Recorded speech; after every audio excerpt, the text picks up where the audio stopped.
ভরা কোর্টে ওপেন কোর্টে সে বলে আমি নাকি নোংরা কাজ করে বেড়াই। সে কি আমার সাথে গেছে? সে একজন বিচারক হয়ে কেন আমাকে নোংরা কথাগুলো বললো? পুরো নারী জাতিকে সে অপমান করেছে। আমি তো একটা ধর্ষণের বিচার চাইতে গেছি।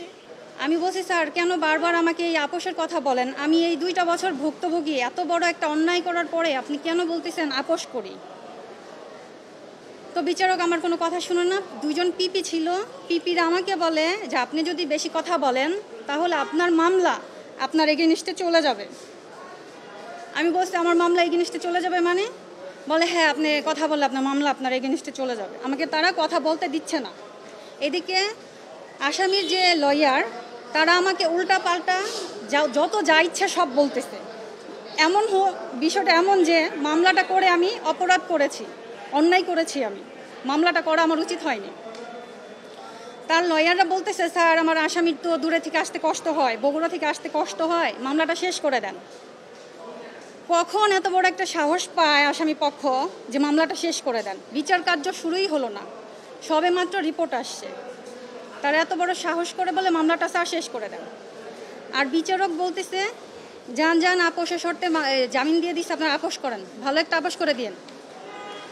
আমি বিচারককে বারবার বলি স্যার আমি বিচার চাই, দেখেন আমার সাথে যে জঘন্যতম ঘটনা ঘটছে, 3বার আমাকে হত্যা করার চেষ্টা করছে, দেশ টিভিতে নিউজও হয়েছে তারা যে ঘুষ লেনদেন করছে, আর তারা আমাকে এখনও হুমকি ধামকি দিয়ে যাচ্ছে। আমার কাছে কল রেকর্ড আছে, আসামি বললে আমার ক্ষতি হবে, বড় ধরনের ক্ষতি হবে। এত কিছুর পরেও স্যার আপনি যে আসামিকে যদি আপনি বাইরে রাখেন আমাকে হত্যা করবে, আমাকে হত্যা করলে স্যার তখন কি হবে? তখন কি আপনি বিচার করবেন? বলে হ্যাঁ আমি তখন বিচার করব, যদি হত্যা করেন আমি তখন বিচার করব। এটা বলার পরে আমি বলছি স্যার আমি কিছুতে আপোষ করব না, আমি মরে গেলে আপোষ করবো না, আমি আপোষের নাই।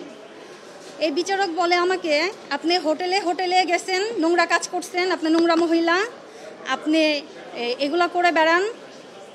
আচ্ছা আমার কথা হচ্ছে বাংলাদেশের কাছে, আইন বিভাগের কাছে, উনি একজন বিচারক হয়ে কি আমাকে নোংরা কথা বলার অধিকার রাখে? একজন বিচারক আমাকে নোংরা কথা বলার অধিকার রাখে? সে কি আমার সাথে গিয়েছিল? সে কি জানে আমি এগুলো করছি? সে কিভাবে আমাকে এই নোংরা কথাগুলো বলল?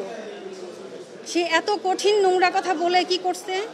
সে মানবাধিকার লঙ্ঘন করেছে। আমি তো একজন নারী, আমারও তো সম্মান আছে। ভরা কোর্টে ওপেন কোর্টে সে বলে আমি নাকি নোংরা কাজ করে বেড়াই।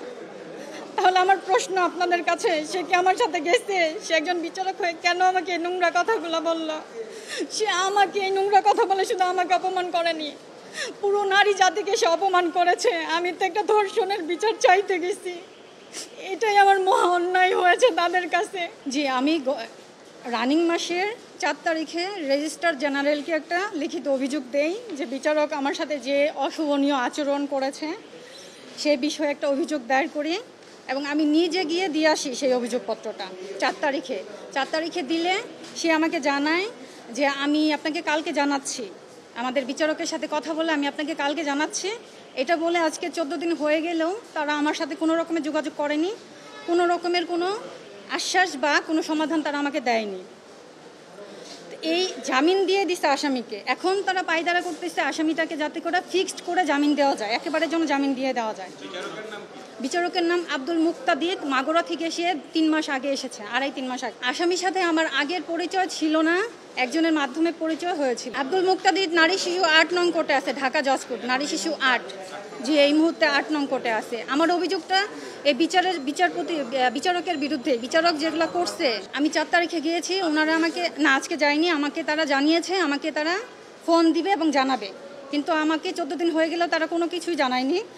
আমার এখন চাওয়া হচ্ছে আমি প্রধান বিচারপতির কাছে আমি ন্যায় বিচার চাই। 2টা বছর হয়ে গেল একটা ধর্ষণ মামলা, এখন পর্যন্ত বিচার তো শুরু হয়নি। আসামিকে এক সপ্তাহের জন্য তারা জেল দেয়নি। তাহলে কি দাঁড়ালো? দাঁড়ালো যে অপরাধ করলে শাস্তি পেতে হয় না, ধর্ষণ করলে শাস্তি পেতে হয় না। আমি ইতিমধ্যে কিছু লোক পাঠিয়েছি, গণমাধ্যমের লোকই পাঠিয়েছি, তাদেরকে প্রতিদিন পাঠাই, তারা প্রতিদিন বলে আমরা জানাচ্ছি। গণমাধ্যম লোককে পাঠাইছি আমি। হ্যাঁ আমি যাব আপডেট জানতে। এখন আমি যাব।